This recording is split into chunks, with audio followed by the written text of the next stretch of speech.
استعفیٰ دے دوں گا, چھوڑ دوں گا یہ جاب. وہ ایک پل کے لیے ششدر رہ گئی, پھر خود پر قابو پاتے بولی, کچھ بھی کرنے سے پہلے اپنی بیٹیوں کے مستقبل کے بارے میں ضرور سوچنا. نہیں سوچوں گا. جب میری زندگی تباہ ہوگی تو کسی کے بارے میں بھی نہیں سوچوں گا. میری بچیوں کا مستقبل تمہارے ہاتھ میں. اگر تم جاؤ گی تو وہ خود بخود بہتر مستقبل پالیں گی, ورنہ میں استعفیٰ دے دوں گا. میں نہیں جاؤں گا. دونوں آنکھیں صاف کر کے وہ واش روم میں گھس گیا تھا. ایڈا پاگل ہوا پہ جڑا پہلے نو کوئی سمجھتا نہیں سی, دوسری دے پیچھے پاگل ہوا پہ. لیکن وہ اس نے زیادہ اس کو لائم لائٹ دے کے اس کو سر پہ اٹھا لیا تھا. ایسے برتے انہوں نے کوئی عزت نہیں کرتی. انسان کو اپنی عزت خود بنانی پڑتی ہے, اپنی امپورٹنس خود بتانی پڑتی ہے. جب تک آپ خود کو امپورٹنٹ نہیں نہ سمجھو گے, اگلا بندہ آپ کو امپورٹنس نہیں دے گا. اور اگر آپ خود کو حقیر اپنی کمپلیکسٹیز میں رہو گے تو پھر اگلے بندے نے تانوں پیر دی جُتی تو تھلے کچھ سمجھنا نہیں. صبح کمرے کی صفائی کرتے ہوئے اس نے اس کے سائڈ ٹیبل کی دراز میں استعفیٰ لیٹر دیکھا تھا. یعنی وہ اس حد تک جا سکتا تھا. وہ الجھی رہی تھی. اگر ایسا حقیقتاً ہو جاتا تو اس کی بیٹیوں کی مجرم بن جاتی. اپنی بہن کو کیا منہ دکھاتی کہ اس کی ذرا سی ضد کے ہاتھوں ان کا مستقبل تباہ و برباد ہو گیا تھا. وہ ایسا نہیں کر سکتی تھی. اس لیے دوپہر کو جب وہ سونے کے لیے کمرے میں آیا تو وہ خاموشی سے اندر آئی. شرٹ اتارتے سکندر سے مخاطب ہوئے. کل کس وقت جائیں گے ہم؟ اس کی بات پر کچھ پل کے لیے شاکڈ ہوتا وہ ایک دم سے خوشی سے بھرپور آواز میں بولا, جس وقت تم کو. وہ جانے کی تیاری کرنے لگی جبکہ وہ شرٹ کو دوبارہ پہنتا کمرے سے نکل کر سیدھا ماں کے پاس آیا. جب ماں کو جانے کا پتہ ہے تو وہ تو سلگ کی اٹھی تھی. ہم نہیں جا رہے, دیکھ نہیں رہے بہن کی شادی کی تیاری کریں, اس کا سوچا تم نے؟ یہ کیا وہاں جانے کی سوچی؟ امی یہ بیگم صاحبہ کی پڑھائی کی پٹی ہے, وہ کہاں ہماری خوشی برداشت کر سکتی ہے. اینڈ شادی والے دنوں میں جانے کی پڑ گئی, پہلے تو جانے کا نام نہیں لیا, اب کیا آفت پڑ گئی. امی پلیز آپ بھی ساتھ چلیں, وہاں سے تیاری کر لیں گے, شادی کے دن تک واپس آ جائیں گے. ویسے بھی بنگلہ خالی کرنا ہوگا, جو ایس پی یہاں پوسٹنگ پر آئے اس کے لیے کم از کم 1 مہینے تک کا ٹائم ہے. تو ہم اپنے گھر شفٹ ہو جائیں گے, لیکن ابھی اتنی دور نہیں جا سکتے. شادی کے بعد میں آ جاؤں گی, پر ابھی نہیں. وہ تو بات ختم کر کے اٹھ گئی. ادھر وہ شیشہ پانی میں مبتلا واپس کمرے میں آیا تھا. اور پھر آنے والے دنوں میں ان کے شفٹ کر جانے کے بعد اس کی ماں بہن بھی اپنے گھر شفٹ ہوگی اور سرکاری بنگلہ خالی کر دیا گیا. گھر کو ڈیکوریٹ کرنے میں کافی دن لگے تھے. وہ کافی زیادہ ہائے تھک چکی تھی. مسلسل کام نے ڈھال سا کر دیا. اگرچہ ملازم تھے پر زیادہ تر اندر کے کام وہ خود کرتی تھی. سارے لان کی کاٹ چھاٹ کر کے اس نے کچھ نئے موسمی پھول لگوائے تھے. علیشہ کو اسی اسکول کی برانچ میں داخل کر دیا گیا تھا. پرسکون ماحول اور پرسکون دن تھے جو بسر ہو رہے تھے. وہ اپنے گھر والوں سے دور آئی تھی. ہر دوسرے تیسرے روز گھر بات کرتی. یہاں آتے جس نے پہلا کام کیا وہ یہ تھا کہ سکندر کا کمرہ الگ سیٹ کیا تھا اور خود بچوں کے ساتھ دوسرے کمرے میں سوتی تھی. اس مرد کو یہ بھی گوارا تھا. وہ اس بات پر خوش تھا کہ وہ اس کے ساتھ آئی تھی. چھٹی والے دن وہ گھر پر ہی ہوتا تھا, کہیں باہر نہیں جاتا تھا. علیشہ اور لینا کے ساتھ کھیلتا بولتا. آج بھی چھٹی کا دن تھا. وہ خلاف معمول جلدی اٹھا, بچوں کو ناشتہ کروا رہی تھی. چلو شکر ہے انسان دا بچہ بن گیا, بیٹیاں دے نال تے اچھا ہویا. گڈ مارننگ پاپا, علیشہ نے چہکتی آواز میں کہا تھا. اس کی بات کا جواب دیتا وہ کرسی گھسیٹ کر بیٹھا اور بولا, میں صرف جوس لوں گا, وہ بھی ایپل کا. الینا کو بوائل ایگ کھلا کر وہ اس کے لیے ایپل جوس لے آئی تھی. گلاس ٹیبل پر رکھا, خود اپنا چائے کا کپ اٹھا کر الینا کی انگلی تھامے لاؤنج میں چلی گئی. وہ دھیرے سے مسکراتے جوس پینے لگا. اس کی ہر ادا, ہر بات پر تو مرتا تھا وہ. اس کی بے رخی سے چند قدم اور قریب کر دیتی تھی. وہ اس کی محبت میں دھنستا جا رہا تھا اور اسے مزہ آنے لگا تھا. ایسا کبھی محسوس نہیں کیا تھا جو اب کر رہا تھا. وہ عورت اس کے تکبر و غرور کا ایسا سارا نشہ اسے توڑ مروڑ کر اتارے گی, اس کے گمان میں بھی نہیں تھا. اس کی خودی کو بے خودی میں بدل دے گی, یقین نہیں تھا. ماں کے ساتھ بات کرتے وہ ہمیشہ کچھ دنوں کے لیے بوجھل سی رہتی. وہ اب بھی ان کے ساتھ بات کر رہی تھی مگر ذہن بہت پیچھے چلا گیا, جہاں وہ اور زباری اپنے گھر والوں کے ساتھ محبت بھری خوشیوں بھری زندگی جی رہے تھے.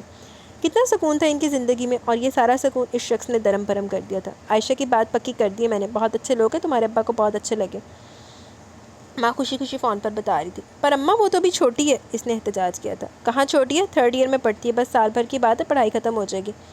اماں تو ہتھیلی پر سرسوں جمع بیٹھی تھی. پڑھائی سے پہلے شادی نہیں کرنی, اس نے کمزور سے اعتراض کیا. ٹھیک ہے, بس ابھی صرف بات پکی کی ہے. ماں کی خوشی محسوس کر کے اس نے زیادہ اعتراض نہیں کیا. وہ کچھ دنوں کے لیے سائمہ کی شادی میں گئے تھے.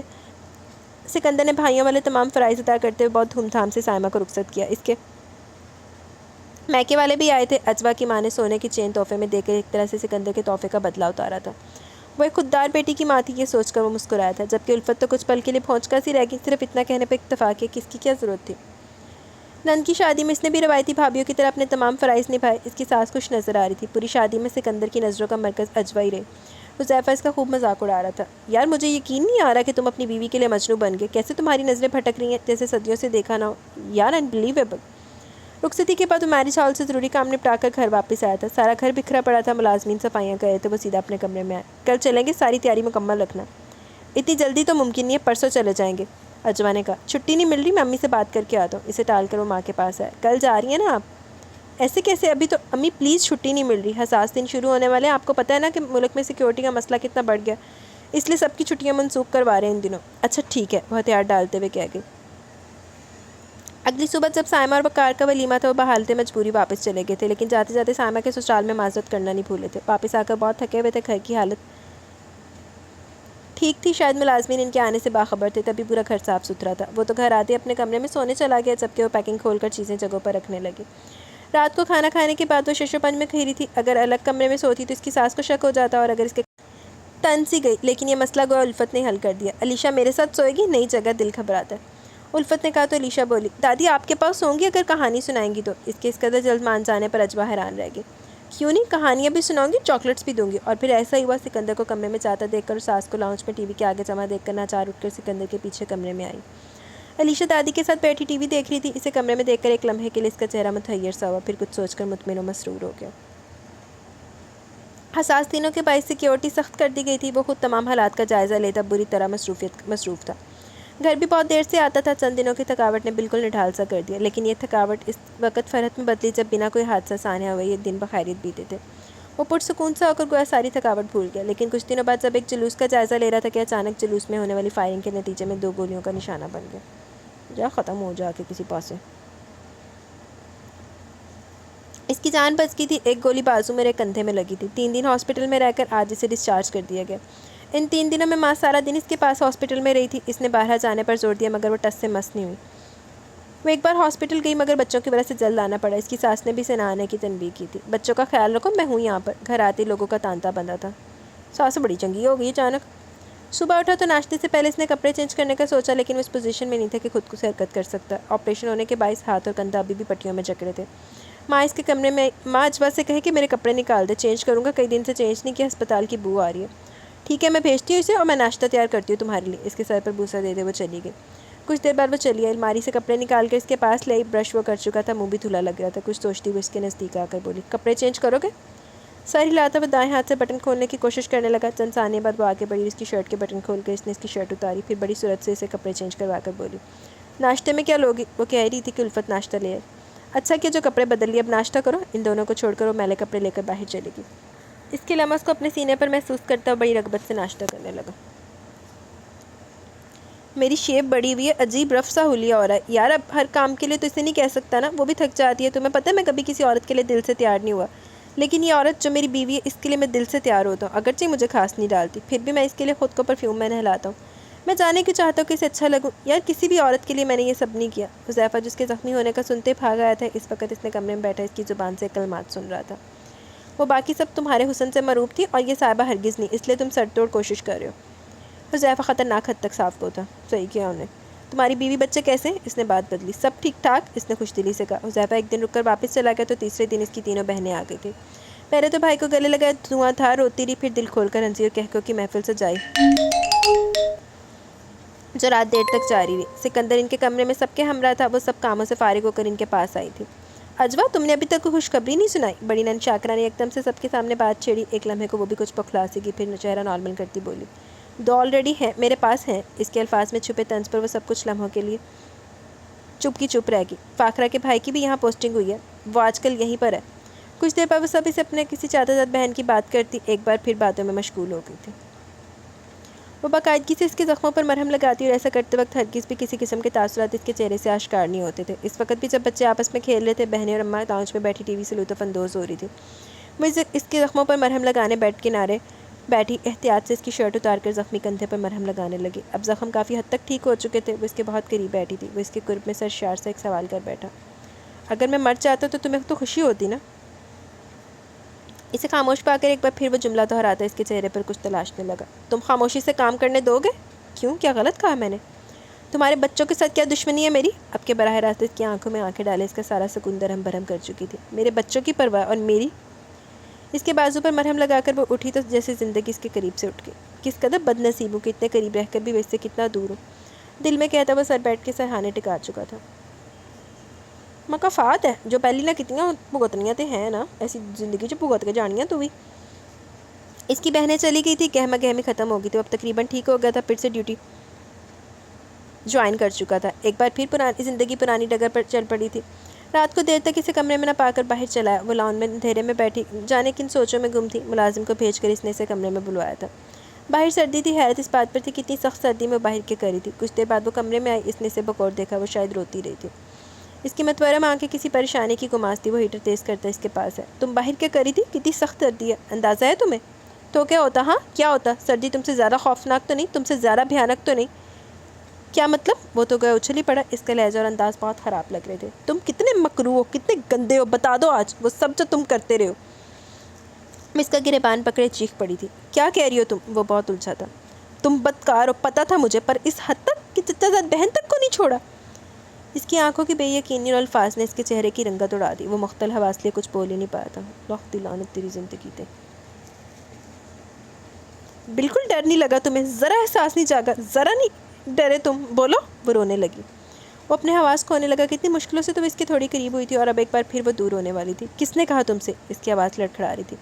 اسی نے جس کے ساتھ تم نے منہ کالا کیا. ایک لفظ پر زور دیتی وہ چلائی. کیا وہ آئی تھی یہاں؟ وہ شدید حیران تھا. ہاں اس نے بتایا مجھے. تو اس نے نہیں بتایا کہ اس نے اپنی مرضی سے؟ جھوٹ مت بولو. ہاں صرف میں ہی جھوٹ بولتا ہوں, باقی سب سچے ہیں. وہ خود آئی تھی میرے پاس. اس نے اپنی رضامندی سے اپنا آپ سونپا تھا مجھے. تمہیں میں خطاوار دکھائی دیتا ہوں, مگر ان میں ایک لڑکی بھی بری نہیں دکھائی دیتی جو اپنی مرضی سے میری جھولی میں گرتی رہی ہیں. میں نے کبھی کسی کے ساتھ زبردستی نہیں کی. اگر میں اتنا کمینہ ہوں تو آج تم میرے نکاح میں ہو. کیا میں نے تمہیں پچھلے 3 سال سے تمہیں ہاتھ لگایا؟ بولو, کیا میں نے تمہیں چھوا؟ تمہاری مرضی کے بغیر تمہیں ہاتھ تک لگانے کی کوشش کی؟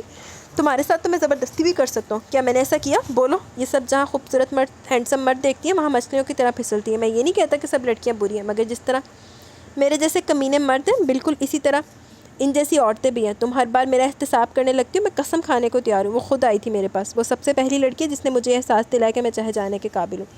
اس نے اپنا آپ خود بے مول کر دیا تھا میرے سامنے. اب اس کی ضلالت دیکھو کہ خود اپنی عزت کی دھجیاں بکھیرتی پھر رہی ہے. وہ غصے اور نفرت کی انتہا پر تھا. تو کڑا دودا تو لیں بغیر تھا. تو بھی تو لعنت دا مارے ہیں. میں تمہاری کوئی بات نہیں سنوں گی. میں اب تمہارے ساتھ ایک پل بھی نہیں رہ سکتی. وہ تو جیسے بم اس کے اعصاب پر پھوڑ گئی تھی. کیا کہہ رہی ہو؟ پاگل ہو گئی ہو؟ اس کے ہٹیلے انداز پر وہ تو لرز گیا. میں تمہارے ساتھ ہرگز نہیں رہوں گی. اس کو دھکا دیتی. میں تمہارے ساتھ ہرگز نہیں رہوں گی. وہ اس کو دھکا دیتی اپنا بیگ لے کر الماری سے کپڑے نکالنے لگی. ایسے کیسے کر سکتی ہو تم؟ کھینچ کر وہ اسے روکنے لگا. مجھے کوئی نہیں روک سکتا. وہ چلائی. تمہارے جیسے بد کردار کے ساتھ میں ایک پل نہیں رہ سکتی. وہ شدت سے روتی بلکنے لگی. اسے روتے دیکھ کر وہ خود پر سارا کنٹرول ختم ہوتا دیکھ رہا تھا. میں مر جاؤں گا اگر تم نے مجھے چھوڑا تو. میں مر جاؤں گا. تم مر جاؤ, سختی سے کہتی وہ چیخ پڑی. پلیز ایسا مت کرو. پچھلے 3 سالوں سے میں کسی عورت کے نزدیک تک نہیں گیا. ہر عورت ہیچ لگتی ہے تمہارے سامنے. میں قسم کھاتا ہوں میں نے ان 3 سالوں میں کسی عورت کو نہیں چھوا. ہاں میں گناہ گار ہوں, پر اب میں یہ گناہ ترک کر چکا ہوں. یقین کرو میں جھوٹ نہیں کہہ رہا. نہیں ہے مجھے تمہاری کسی بھی بات کا یقین. وہ آنسو صاف کرتے ایک بار پھر بیگ میں کپڑے ڈالنے کے لیے الماری کھولنے لگی. تم کسی سے بھی پوچھ لو, تحقیقات کراؤ. میں قسم کھا کر کہتا ہوں تم سے شادی کے بعد میں کسی عورت کے نزدیک نہیں گیا. وہ اسے اپنے فیصلے سے نہ ہٹتے دیکھ کر رونے لگا تھا. انہوں نے بڑے رونے آ رہے ہیں. وہ گلی نے رونیاں رواندہ سی. اگر تم گئی تو میں سب کچھ تہس نہس کر دوں گا. تم نہیں ہوگی تو اس اعلیٰ عہدے سے بھی جان چھڑاؤں گا. سب کچھ چھوڑ دوں گا. اور سب سے پہلے تو میں فاخرہ کا خون کروں گا. اس نے میری زندگی تباہ کر دی. ہر چیز کو آگ لگا دوں گا میں. میرے پاس کچھ نہیں رہنا چاہیے. سب کچھ تباہ و برباد کر کے رکھ دوں گا. وہ شدت سے رونے لگا. تو جا کر دے اور سر تک کالا سا آنا. وہ کپڑے بیگ میں رکھنے لگی. اسے تیاری کرتے دیکھ کر منت سماجت پر اتر آئے. تم سب کی باتوں پر یقین کرتی ہو, صرف میرا ہی نہیں کرتی. یہ کیسا انصاف ہے؟ میری بات پر یقین کرو. اسے ٹس سے مس نہ ہوتا دیکھ وہ ایک دم سے مڑ کر سائڈ ٹیبل کی طرف بڑھتے ہوئے بولا. ٹھیک ہے میں خود کو ختم کر لیتا ہوں. اس سے پہلے وہ کچھ کرتا ہے اس کے لہجے سے گھبرا کر وہ سرعت سے اس کے پاس جا کر اس کو کھینچ کر بولی. نہیں جا رہی. ہچکیوں سے روتی ہوئی بیگ فرش پر پھینک کر کمرے سے نکل گئی. ان 2 بیٹیوں نے مجبور نہ کیا ہوتا تو وہ اس قدر ذلت بھری زندگی کی گزارتی. روتے روتے وہ بار بار خود سے کہہ رہی تھی. ساری رات سوئی نہیں تھی. صبح سوجی آنکھیں سپاٹ چہرے سے انہیں ناشتہ کروا رہی تھی. وہ ناشتہ کرتے ہوئے اسے بھی دیکھ رہا تھا. وہ بے نیاری سے علیشہ اور علینا کو ناشتہ کروا رہی تھی. پھر علیشہ کو بیگ لے کر بولی. گاڑی میں بیٹھو. وہ نکلی تو سکندر بھی اٹھ کر اس کے پیچھے نکل گیا. علیشہ کو اسکول ڈراپ کرتے ہوئے بھی اس کی ناراضی کو سوچے جا رہا تھا. سارا دن آفس میں برا گزرا. اس کی زندگی کا نیا پار لگی نہیں رہی تھی. جہاں وہ کچھ اچھا ہونے کی امید کرتا وہاں سے بدقسمتی کا نیا در کھل جاتا. کرتوت بھی تو انے ایدا دے ہے نا. تو کڑا اللہ کو معافی منگی چنگی. وہ کوئی بات نہیں کرتی تھی. جان پر تو اس وقت بنائی جب اس نے اسے بیگ تیار کرتے دیکھا. کہاں جانا ہے؟ عائشہ کی شادی ہونے والی ہے, جانا ہے. پر وہ تو مہینے بعد ہے. اس نے جسے کمزور سے احتجاج کیا. 20 دن بعد. امی کے ساتھ تیاریاں کرنی ہیں. زینب اور فاطمہ تو ہے نا, وہ کر لیں گی. ایک لمحے کے لیے آنکھیں اٹھائی. سپاٹ سا دیکھنے کے بعد وہ بولی. میں کروں گی. میں جا رہی ہوں. تب سے دل میں خود بت ہونے لگی تھی. اتنے دن اس کے بغیر وہ کیسے رہے گا. علینا کو گلے سے لگائے بار بار چومتا. وہ کنکھیوں سے اسے بھی دیکھ رہا تھا. اس کے جانے تک وہ بار بار یہ سوچ کر اداس ہوتا رہا کہ وہ اتنے دن کیسے ان کے بنا کمرے میں رہ پائے گا. وہ دن آ پہنچا تھا اور وہ انہیں لے کر چلا گیا تھا. انہیں چھوڑ کر واپس ڈیوٹی پر آیا تھا۔ گھر میں صرف 2 ہی بندے تھے، وہ اور اس کی ماں۔ وہ بور ہونے کے لیے بالکل تیار تھا۔ روز رات کو فون کر کے علیشا اور لینا کے ساتھ بات کر کے ریلیکس ہو جاتا۔ وہ زیادہ بات نہیں کرتی۔ آج بھی جب اس نے بات کی تو 1-2 باتوں کے بعد خداحافظ کہنے لگی۔ بات کرو نا، مجھے نیند آ رہی ہے، اس نے کہا تو وہ گھمبیر آواز میں بولا، پر مجھے نہیں آ رہی، میں بند کر رہی ہوں۔ پلیز کسی اور سے بھی بولنے نہیں دیتی اور خود بھی بات نہیں کرتی، میں کیا کروں؟ وہ حقیقتاً پریشان تھا۔ تو اور کسی سے کر لو، اپنے 2 نمبر جذبے مجھ پر مت لوٹاؤ، وہ ترشی سے بولی۔ تم پر اپنے جذبے نہیں، پوری ہستی لٹانے کے لیے تیار ہوں۔ اس کی بوجھل آواز کے ہر تاثر کو توڑتی وہ سپاٹ انداز میں بولی، ان فضول باتوں کے لیے فون کیا؟ میری ہر بات فضول لگتی ہے، میں بھی فضول لگتا ہوں، پر مجھے نہ تو تمہاری کوئی بات فضول لگتی ہے اور نہ ہی تم۔ اس لیے میرا دل چاہ رہا ہے کہ میں تم سے بولتا رہوں۔ وہ سنجیدہ تھا۔ تمہیں آزادی ہے، تم کسی سے بھی بات کر لو، پر مجھ سے نہیں۔ کل کو یہی بولو گی کہ میں تمہیں چھوڑ کر جا رہی ہوں، میں تمہارے کسی بھی جھانسے میں نہیں آؤں گا، صرف تمہارے ساتھ بولوں گا۔ تم سے شادی کے بعد تلخ باتیں سن سن کر اب ان باتوں کا عادی ہو گیا ہوں۔ کسی اور کی زبان سے شہد بھی ٹپکتا تو پتھر کی طرح لگتا ہے۔ جو سکون تم سے بات کر کے ملتا وہ کہیں نہیں۔ مجھے کام ہے، وہ اس کی باتوں سے تنگ آ کر بولی۔ مجھ سے زیادہ ضروری ہے؟ اس کا مخمور لہجہ سے اچھا نہیں لگ رہا تھا۔ تمہیں نہیں پتا اجوا، وہ جب وہ مخمور انداز میں بولتا ہے نا تو میں بت بن کر صرف اور صرف اسے سنتی رہتی ہوں۔ میں اس کی آواز، اس کے لہجے کی دیوانی ہوں۔ اس کے کانوں میں زباریہ کی آواز گونجی، تلخ ہو کر بولی، مجھے تمہاری آواز سے نفرت ہے، اس لیے میں بات نہیں کرنا چاہتی۔ اس کی بات پر دوسری جانب یکدم سناٹا چھایا تھا۔ کچھ ثانیے بعد وہ پھیکی ہنسی ہنستا بولا، پر مجھے تو تمہاری آواز سے عشق ہے نا، مجھے تو سننے دو۔ پھر وہی مخمور لہجہ، میں بند کر رہی ہوں۔ پھر یہ باقی اس نے فون کاٹ دیا۔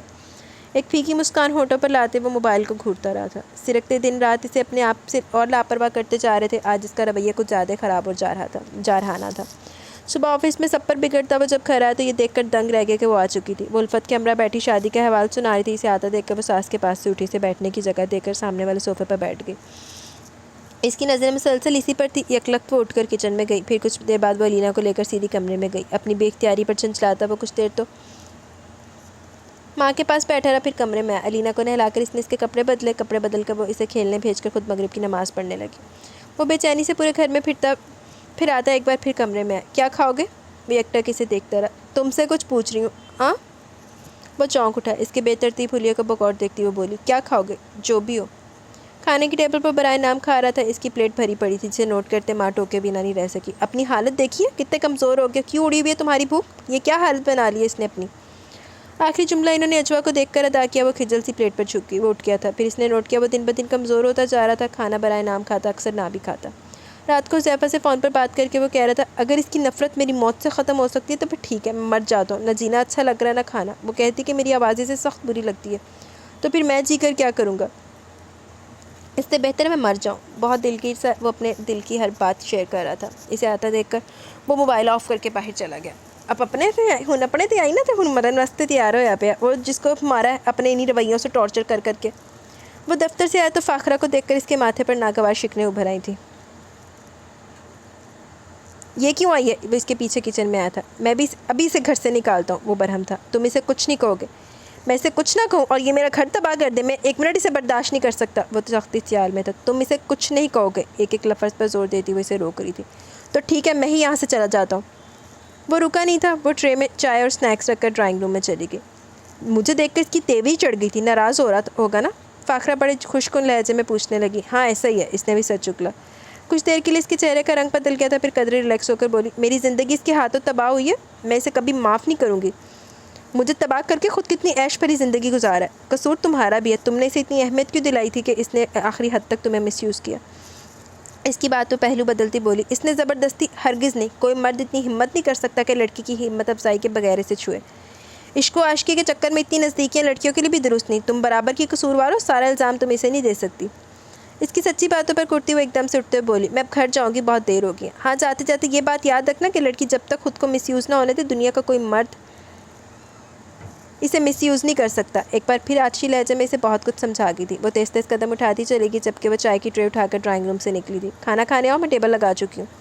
اجوا نے جھانکتے ہوئے اطلاع دی اور چلے گی۔ کافی دیر تک وہ نہیں آیا تو ایک بار پھر اسٹڈی روم میں، کھانا کھانے آؤ۔ نہیں کھانا مجھے۔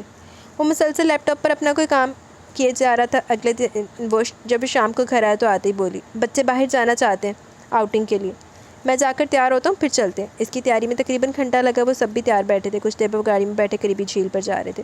ڈرائیونگ وہ خود کر رہا تھا۔ بچے پچھلی سیٹ پر، فرنٹ سیٹ پر وہ بیٹھی ارد گرد کے نظاروں میں کھوئی دنیا سے بے خبر تھی۔ ڈرائیو کرتے ہوئے ایک نظر اس پر بھی ڈال دیتا۔ جھیل کے پاس پہنچتے اتر کر گاڑی روک کر اس نے ایک سہل راستے کی طرف لے آیا۔ سرسبز پہاڑوں کے بیچ یہ جھیل بہت بڑی لگ رہی تھی۔ ڈھلتا سورج جھیل کی خوبصورتی کو چار چاند لگا رہا تھا۔ شفق کی گہری سرخیاں ابھر آئی تھی، کہیں اکا دکا سرمئی بادل بھی منڈلاتے نظر آ رہے تھے۔ سردی کی شدت پڑنے لگی تھی، ٹھنڈی یخ بستہ ہوا ٹھٹھرنے پر مجبور کر رہی تھی۔ چلو دیر ہو رہی ہے، بچوں کو ٹھنڈ لگ جائے گی، وہ علیشا اور علینا کا ہاتھ تھامے گاڑی کی طرف آئے تھے۔ گھر واپسی تک مکمل تاریکی ہر سو چھا گئی تھی۔ زینب کے یہاں کافی عرصے بعد بیٹا ہوا تھا، وہ بہت خوش تھی۔ فوراً جانے کو دل للچایا، بچے ساس کے پاس چھوڑنے کا سوچ کر وہ اکیلی جانے کا فیصلہ کر چکی تھی۔ علینا آج کل مونٹیسری میں تھی،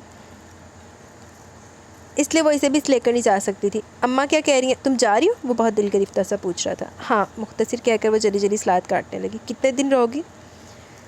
مجروح لہجہ اس کے منتشر ذہن کا عکاس تھا۔ لگیں گے کچھ دن، اور بچے وہ امی دیکھ لیں گی، پر حرج ہوگا ان کا ہوم ورک دے کر ماں تو بہتر نہیں کر پائیں گی۔ یہ میرا ہیڈک نہیں ہے، کیا میں ذرا سی خوشی کی بھی حقدار نہیں؟ کیا میں نے تمہارے گھر کا ٹھیکہ لے رکھا ہے؟ کیا میں تمہاری ملازم ہوں؟ وہ زہرناکی سے بولی۔ اس کا اکھڑا اکھڑا رویہ اسے چپ کر آ گیا، لیکن کچھ دیر بعد وہ بولا، میں نہیں رہ سکتا، میں خود تمہیں لے کر جاؤں گا، پھر واپس اسی دن آ جائیں گے۔ وہ سنجیدہ تھا۔ مجھے کچھ دن رہنا ہے وہاں۔ ٹھیک ہے، 2-3 دن رہ لو، پر میں 1 مہینہ رہوں گی۔ اسے غصہ آیا تھا۔ پلیز، وہ کچھ قریب ہوتا التجا کرنے لگا، ہٹو، مجھے کام کرنے دو۔ کچھ دن کے لیے جاؤ گی نا؟ نہیں، میں تم سے بھاگ رہی ہوں، نفرت کرتی ہوں تم سے، انتہائی برے لگتے ہو مجھے، اس لیے جانا چاہتی ہوں۔ کہ یہ وجہ کافی نہیں؟ میں جانے سے منع نہیں کر رہا، پر اتنے زیادہ دن رہنے پر مجھے تمہاری اجازت کی ضرورت نہیں ہے، اس نے خود سری سے کہا۔ ہار مانتے وہ گہری سانس خارج کرتا قدرے دھیرے سے بولا، کس وقت جاؤ گی؟ صبح میں خود چلی جاؤں گی، تمہیں زحمت نہیں کرنی پڑے گی۔ صبح وہ بچوں کو اسکول بھیج کر تیار ہو کر نکلنے والی تھی کہ گیٹ پر اس کی گاڑی کا ہارن سنائی دیا۔ گارڈ لپک کر آیا، چلو۔ اس کے ہاتھ سے بیگ لے کر وہ گاڑی کی پچھلی سیٹ پر پھینکتا فرنٹ سیٹ کھولنے لگا۔ وہ خاموشی سے بیٹھی ڈرائیونگ سیٹ پر بیٹھ کر اس نے گاڑی سٹارٹ کی کہ اس وقت اس کے چہرے پر گہری خاموشی اور ملال رقم تھا۔ تم کب تک اذیت دیتی رہو گی؟ مجھے تکلیف دیتی ہو تو مجھے قبول ہے، مگر میری بیٹیاں اگنور ہو، یہ میں برداشت نہیں کر سکتا۔ کیوں؟ پہلے کبھی توجہ دی تم نے ان پر؟ کیا آپ ہی کی موجودگی میں تم نے کبھی علیشا پر محبت بھری نظر ڈالی تھی؟ تم نے تو اس وقت اپنی عیاشیوں میں مگن تھے نا، تمہیں کیا فکر اپنی بیوی بیٹیوں کی؟ اپنی بیٹی بیوی کی، وہ تنفر سے کہتی چپ ہوئی۔ ہاں کیا تھا میں نے سب، لیکن میں ماضی میں جا کر صحیح نہیں کر سکتا، اسی حال کو اچھا کر کے مستقبل کو بہتر بنا سکتا ہوں۔ تم نے تو مجھے پاگل بنا دیا، پچھلی غلطیوں کا احساس دلاتی ہو، جب کچھ ٹھیک کرنے لگوں تو بھی طنز کے تیر چلا کر میرا منہ بند کر دیتی ہو۔ اب کروں تو کیا؟ اسٹیئرنگ پر زور سے ہاتھ مارتا وہ چلایا تھا، اسے سارا غصہ اس کے جانے پر آیا تھا۔ یہ دوری سے ناقابل برداشت لگ رہی تھی، وہ بہت اشتعال میں گاڑی چلا رہا تھا۔ تمہیں آپ ہی سے ذرا بھی محبت نہیں تھی؟ اس نے خلاف توقع سوال کیا تھا۔ وہ کچھ پل کے لیے گڑبڑایا، پھر قدرے سنبھل کر بولا، سچ بولوں یا جھوٹ؟ سچ، اس نے بہت دکھ سے کہا تھا۔ وہ اس کا جواب جان گئی تھی۔ نہیں، وہ اس پر ایک نظر ڈال کر بولا، اب تم اور نفرت کرو مجھ سے سچ اگلوانے کی وجہ بھی یہی ہے۔ وہ سخت ناراض ہوا تھا۔ اور جن کے ساتھ گناہ آلود وقت گزارا؟ اب کہ اس کے لہجے کی کاٹ پر وہ شرمندہ ہو کر بولا، کیا تم ان باتوں کو بھول نہیں سکتی؟ اب تو میں ایسا کچھ نہیں کرتا، اب تو میں مخلص ہوں تمہارے ساتھ، میں سچ کہہ رہا ہوں، ایک لڑکی بھی نہیں ہے میری زندگی میں، میری ساری محبت صرف تمہاری ہے۔ عشق کا اشتعال اب مکمل طور پر ختم ہوا تھا۔ وہ اس کے سمے بڑے جذب سے کہتا اپنی اسے محبت بھری نظر سے دیکھ رہا تھا۔ باہر کے مناظر میں کھوئی اپنی نامعلوم آنکھیں شیشے پر جمائے وہ دل میں روئے جا رہی تھی۔ وہ روز فون کرتا، علیشا اور علینا بھی بات کرتی۔ مما کب آئیں گی؟ وہ منہ بسور کر کہتی، بس کچھ دنوں بعد بیٹا، وہ پچکارتی۔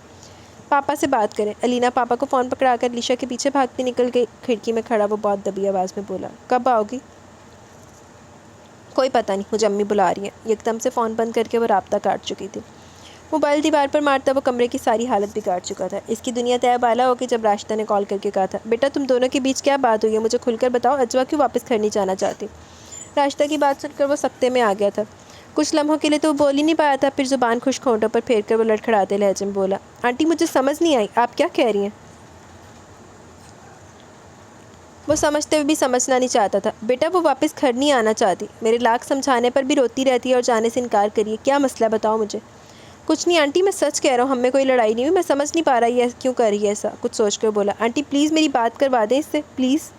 وہ بہت آزردہ ہوا۔ کچھ لمحوں بعد اس کی آواز ابھری، کہو کیا کہنا ہے؟ یہ تم کیا تماشے کرنے لگی ہو؟ تم کیوں میری جان لینے پر تلی ہو؟ کیا بگاڑا میں نے تمہارا؟ خدا کے لیے واپس آؤ۔ وہ رونے لگا، نہیں آ سکتی، میں مر جاؤں گا، کیا کروں تمہارے لیے جو تمہیں خوش کرے؟ بولو کیا کروں تمہارے لیے؟ اگر تم واپس نہیں آئی تو میں کچھ بھی کر جاؤں گا، بچوں کو زہر دے کر مار دوں گا، پھر خود زہر کھا کر مر جاؤں گا، سنا تم نے؟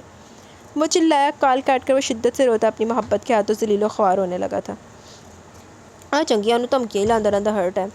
وہ سڑکوں کی خاک چھانتا 2 دن سے باہر تھا، اسے کچھ بھی تو اچھا نہیں لگ رہا تھا۔ ساری دنیا، ہر چیز بری لگ رہی تھی۔ دگرگوں ہوتی حالت، مخدوش کیفیت نے بالکل نڈھال کر دیا تھا۔ تغافل کی قہر خود پر چڑھائے وہ گھر سے لا تعلق اپنا کم غلط کر رہا تھا۔ ماں بار بار کال کر رہی تھی، وہ کسی کال کا جواب نہیں دے رہا تھا۔ دل کی دنیا ویران تھی، وہ محبت کا سوگ منا رہا تھا۔ اس کی محبت اسے مارنے کی بھرپور کوشش میں تھی، وہ اپنے مرنے کا سوگ منا رہا تھا۔ تھک ہار کر وہ گاڑی میں بیٹھا شدت یاسیت میں گاڑی ڈرائیو کرتا اپنی لٹتی زندگی پر سوچے جا رہا تھا۔ کچھ بھی تو نہیں بچا تھا، کچھ بھی تو نہیں۔ وہ لٹا پٹا گھر آیا، کار نے گیٹ کھولا، گھر پر سناٹا طاری تھا۔ خاموشی کا راز تھا، وہ سیدھا کمرے کی جانب آیا۔ دونوں بچیاں دادی کے پاس سوتی تھی، وہ اندر آ کر سوئچ بورڈ کا بٹن آن کر چکا تھا۔ تاریکی جالے میں بدل چکی تھی، وہ مڑ کر بیٹھ کی جانب آیا اور ٹھٹک کر رک گیا۔ کمبل میں لپٹے وجود کو دیکھ کر وہ کچھ پل کے لیے تو دم بخود رہ گیا، روح واپس آئی تو جان آئی، لب بخود مسکرا اٹھے تھے۔ تیز لائٹ سے آنکھیں چندھیائی تو وہ مدی آنکھیں رگڑتی اٹھ بیٹھی۔ آ گئی تم؟ وہ بالہانہ اس کی طرف بڑھا۔ دوپٹہ اٹھاتی وہ بیڈ سے اٹھی تھی۔ کھانا کھاؤ گے؟ نہیں، اس کی بھوک اٹھ چکی تھی۔ اب وہ بڑی محبت بھری نظروں سے دیکھتا بولا، چائے بنا دو۔ وہ چائے بنانے چلی گئی۔ کچھ دیر تک وہ خوشی سے بے حال دل کو کنٹرول کرتا رہا، پھر اس کے پیچھے کچن میں آیا۔ وہ کچھ چائے بنا رہی تھی، اسے محسوس ہوا کہ وہ رو بھی رہی ہے۔ چائے کپ میں انڈیل کر وہ جو ہی مڑی، اسے دیکھ کر ٹھٹک کر رکی۔ اپنے بائیں ہاتھ سے آنسو صاف کرتی کپ اسے پکڑا کر کترا کر جانے لگی۔ کپ ٹیبل پر رکھ کر اس کا ہاتھ تھام کر اسے روکتے بولا، یہ کیا حرکتیں شروع کر دی تم نے؟ وہ خاموشی سے کھڑی، شدت سے آنسو بہانے لگی۔ کیا ہوا ہے؟ کیا پھر کسی نے کچھ کہہ دیا؟ ایک خاموش نظر اٹھائی، اس کو دیکھنے رہنے کے بعد وہ اس کا ہاتھ ہٹاتی جانے لگی۔ بات کا جواب دو۔ ایک بار پھر وہ سامنے آیا۔ تم ایسے چھپ نہیں سکتی، اب بولو، جواب دو، کیا بات ہے؟ وہ اب قدر سختی سے بولا۔ وہ بنا آنکھیں اٹھائے شدت گریہ سے اس مرد کا چین و سکون تہ بالا کر رہی تھی۔ دونوں کندھوں سے تھامے وہ محبت سے پوچھنے لگا، جو بھی اس وقت تمہارے اندر چل رہا ہے بول دو، میں سننے کے لیے بالکل تیار ہوں۔ کہو کیا تمہیں برلا رہا ہے، اب بولو۔ وہ اکسا رہا تھا۔ کافی دیر بعد جب اس نے نظریں اٹھا کر دیکھا تو اس کی آنکھوں میں دیکھتا مبہوت رہ گیا۔ اسے دم بخود ہوتا دیکھ وہ بھاگتی ہوئی کمرے میں گئی۔ وہ کچھ ساتھ بعد جیسے بیدار ہوا، تیز قدموں سے بھاگتا اس کے پیچھے آیا۔ دروازہ لاک تھا۔ کھولو۔ وہ دستک دینے لگا، دوسری طرف خاموشی تھی۔ دروازہ کھولو پلیز۔ وہ نہیں کھول رہی تھی، وہ مسکرانے لگا، کھولو نا پلیز۔ وہ مسکراتا اپنے بالوں میں ہاتھ پھیرتا، وہ مرنے کے قریب تھا۔ ماں آواز سن رہی ہیں پلیز؟ ایک بار پھر وہ مسکراتا بولا۔ کچھ دیر بعد دروازہ کھول دیا کہ وہ سرعت سے اندر آیا۔ دروازہ لاک کر کے اس کے قریب آتا بولا، تم کب تک بھاگو گی مجھ سے؟ اس کے آنسو اپنے ہاتھوں سے صاف کر کے بڑی دلکشی سے بولنے لگا، تو یہ وجہ نہ آنے کی؟ میں تو کچھ اور سمجھا تھا۔ اب بولو، جان مانگو گی وہ بھی دوں گا، صرف ایک بار اعتراف کر لو کہ محبت کرنے لگی ہو مجھ سے۔ اس کی ساحرانہ آواز اس کی سماعتوں میں رس کھولنے لگی تھی۔ وہ آپ ہی کے ساتھ بے وفائی کیسے کر سکتی تھی؟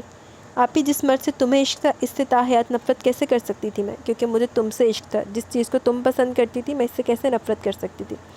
یہ خوف تو مجھے نہ آنے پر مجبور کر رہا تھا۔ صرف اور صرف تمہاری بیٹیوں کی خاطر ہار مان لی میں نے، ورنہ تو میں تمہارے ساتھ بے وفائی کبھی نہ کرتی۔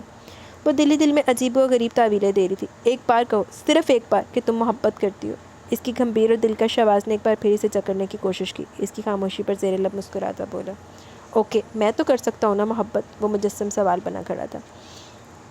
دھیرے دھیرے اس کے ہاتھ اس کے گرد حصار باندھنے لگے تھے۔ اس کے وجود میں کوئی جنبش نہیں ہوئی تھی۔ پھر یہ حصار کچھ اور مضبوط ہوا۔ اس مرد کے وجود میں برق سی دوڑ گئی۔ ایک پاک عورت کا وجود اس مرد کے وجود کو کسی انچوئے احساس سے دوچار کر رہا تھا۔ اس کے کسی عمل میں مزاحمت نہیں تھی۔ اس کی ہمت بڑھی اور وہ اسے دیوانہ وار اپنی محبت کا احساس دلانے لگا۔ وہ عورت مضبوط تھی، اس مرد کو چاروں شانے جت کر دینے کے بعد اسے اپنے آپ سونپ گئی تھی۔ ختم شد۔ جی تو گائز، ہماری آج کا یہ جو ناول تھا وہ اپنے اختتام کو پہنچا۔ کیسا لگا آپ کو یہ ناول؟ اپنی رائے کا ضرور اظہار کیجیے گا۔ دیکھیں، آج آپ کے لیے لانگ سا ناول ریکارڈ کیا میں نے، تو امید کرتی ہوں کہ آپ لوگ اچھا رسپانس دیں گے۔ لڑکی نے بہت اچھا کیا، انہیں پہلی بیوی نے انہیں سرے چڑھایا سی زیادہ، تو یہ صحیح اس کو اس کے اوقات میں اس نے دلا دی۔ ابھی چلتے ہیں کمنٹ سیشن کی طرف، دین ویڈیو اینڈ کریں گے۔ نمرہ خان نے دل بھیجے ہیں، تھینک یو نمرہ۔ سیدہ لیزا بلال، زبردست اسٹارٹ، کوئی ایک نہیں لگ رہا، بہت سارے راز ہیں، یہ تو ہے۔ Thank you Liza. Syeda Liza Bilal, awesome episode. مجھے بھی یہی لگتا ہے کہ زینب بی بی احسن کی ماں ہے یار، یہ آبرو اپنے اوور کانفیڈنس سے مار کھائے گی، بس کچھ ادھا ہی ہو ایسی۔ Thank you Lisa.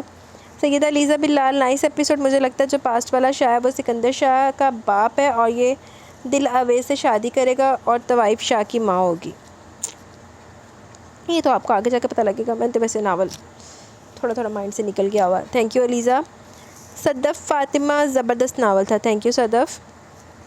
Absar Haider, الحمدللہ جی میں ٹھیک ہوں، آپ کیسی ہیں؟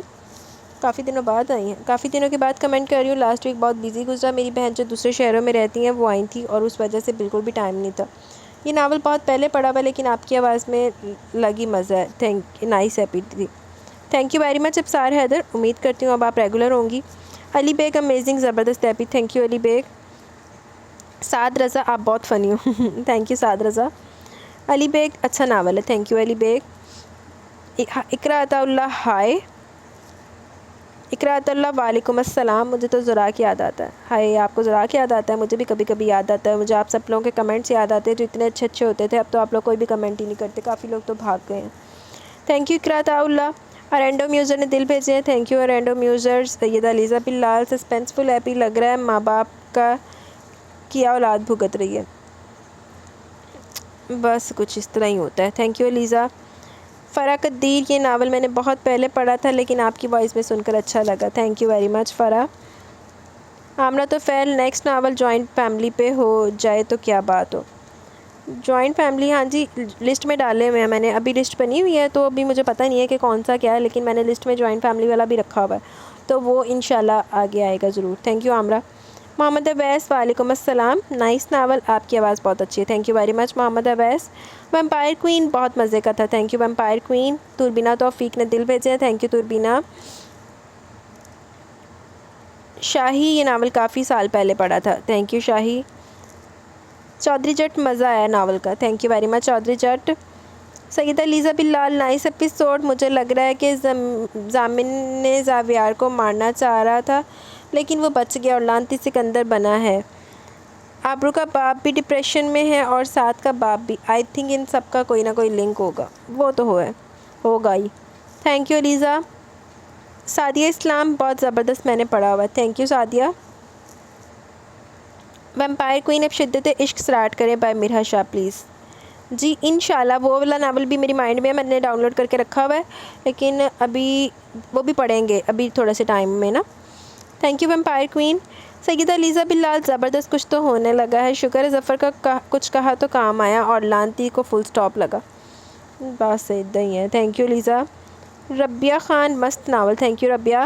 ربیہ خان. فحاظ تھالی کا بینگن کبھی بھی کہیں بھی لڑکتا ہے. التما شوقی ہو کے سارے اسٹرانگ کریکٹر اینڈ سکندر فنی, اور ناول کی جان اگر سکندر نہیں ہوتا تو ناول بور ہو جاتا یہ تو آپ نے صحیح کہا, تھینک یو ربیہ. یہ ناول مجھے بھی بڑا پسند ہے.